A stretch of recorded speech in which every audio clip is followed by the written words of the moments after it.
the First World War. It starts with literally horses and carriages and ends with tanks.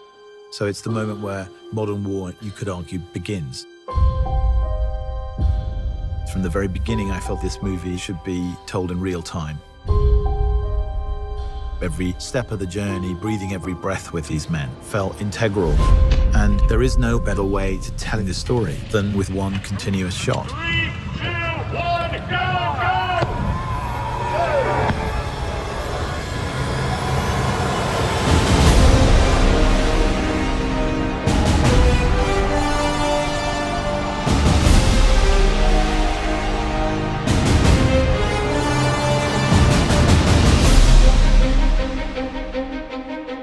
From the first moment I talked to Sam about the idea of it as a one-shot movie, I knew it was going to be really immersive.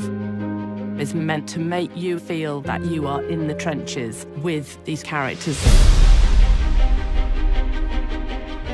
The film in itself is a slice of time. These two young men get sent on a mission to deliver a message to stop an attack. So they've got to cross into enemy territory on a race against time to deliver a message that will save 1,600 lives. And the camera never, ever comes away from the two characters. There's always that sort of get-out-of-jail card that you have with a movie. Well, you know, we might be able to cut around this, or we might take that scene out. That's not possible on this film. The dance of the camera and the mechanics all have to be in sync with what the actor's doing.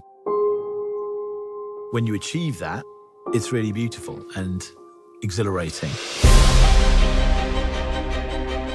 Sometimes you have a camera being carried by an operator, hooked onto a wire, and the wire carries it across more land, and it's unhooked again. That operator runs with it, then steps onto a small Jeep, which carries him another 400 yards, and he steps off it again and goes round a corner. Let's go back to 1. This film does not take place in a series of interiors. This is endless exteriors. No location ever repeats, so you're constantly moving through landscapes. Being such an exterior movie, we're very dependent on the light and the weather. And we kind of realized, well, for a start, you can't really light it. Action. Because, you know, if you were running down a trench and turning around 360 degrees, there's nowhere to put a light anywhere.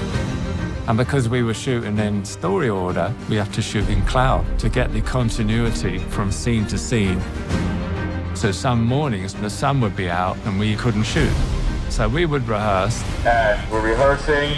And then we'd be waiting around, everyone with their eyes up in the sky, trying to see how long it'd take for the sun to move behind the cloud. And as soon as it comes over, you've got this 5-minute window. Everyone would be like, come on, go, go, go. Go, go, go! So you are also in the lap of the gods. It's like a piece of theatre every take. Once it starts, it can't stop. If something goes wrong, you just have to keep going.